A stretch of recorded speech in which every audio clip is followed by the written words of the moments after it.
नमस्कार दोस्तों।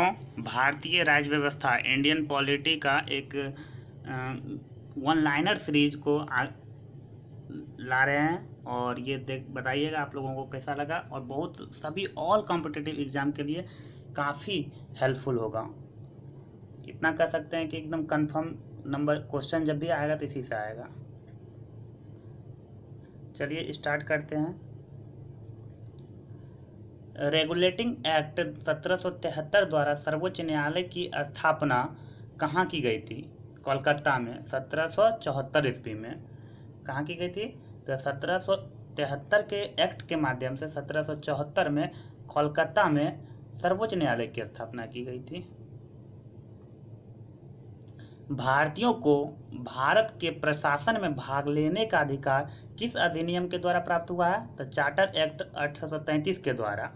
भारतीय विधान परिषद को बजट पर बहस करने की शक्ति किस अधिनियम के द्वारा प्राप्त हुई है? तो भारत परिषद अधिनियम 1852। कब हुई है? तो ये 1892 में। नेक्स्ट क्वेश्चन, केंद्रीय विधानमंडल सर्वप्रथम किस अधिनियम द्वारा द्विसदनीय बनाया गया? तो 1919 के भारत शासन अधिनियम द्वारा विधानमंडल को द्विसदनीय बनाया गया था। भारत के राष्ट्रपति को अध्यादेश निर्गत करने की शक्ति मूलतः किस अधिनियम से प्रेरित है? तब भारत शासन अधिनियम 1935। भारत के राष्ट्रपति को अध्यादेश निर्गत करने की शक्ति मूलतः किस अधिनियम से प्रेरित है? तो भारत शासन अधिनियम 1935। नेक्स्ट, 1773 से लेके 1833 तक ईस्ट इंडिया कंपनी के अंतर्गत जितने भी एक्ट आए और 1853 तक और 1858 से लेके 1947 तक जो भी आए वो ब्रिटिश क्राउन के अंतर्गत।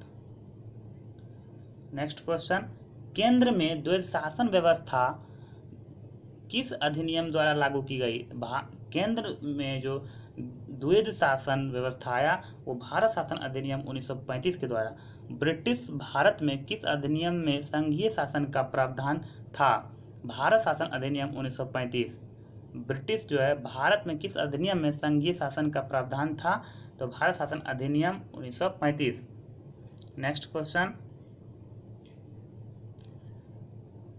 अखिल भारतीय संघ स्थापित करने का प्रावधान किस अधिनियम में किया गया? तो भारत शासन अधिनियम 1935।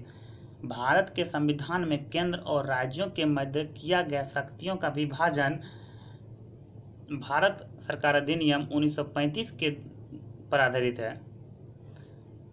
केंद्र और राज्यों के मध्य किया गया शक्तियों का जो विभाजन है वो भारत सरकार अधिनियम 1935 पर आधारित है।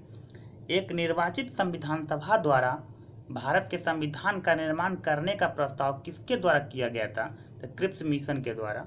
भारतीय संविधान सभा का गठन किसके अंतर्गत किया गया था? तो कैबिनेट मिशन 1946 के अंतर्गत। भारतीय संविधान सभा का जो गठन किया गया है वो कैबिनेट मिशन 1946 के अंतर्गत। कैबिनेट मिशन द्वारा प्रस्तुत योजना के अनुसार संविधान सभा में प्रांतों से संवैधानिक प्रतिनिधियों का निर्वाचन किस अनुपात में था? तो 10 लाख की जनसंख्या पर एक सदस्य।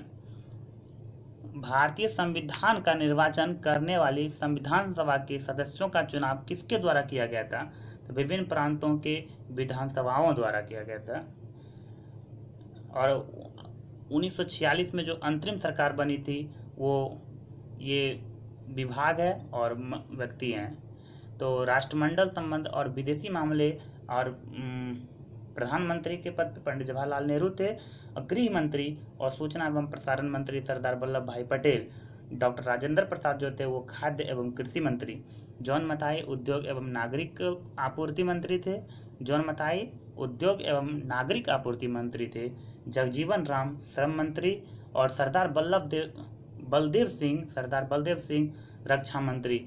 लियाकत अली वित्त मंत्री, लियाकत अली खां वित्त मंत्री थे और सी राजगोपालाचारी शिक्षा एवं कला मंत्री थे।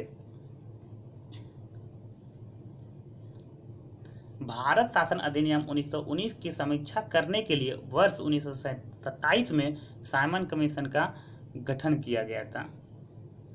ये सीरीज आप लोगों को कैसा लगा कमेंट सेक्शन में कमेंट करें एवं शेयर सब्सक्राइब एंड लाइक करें। जय हिंद।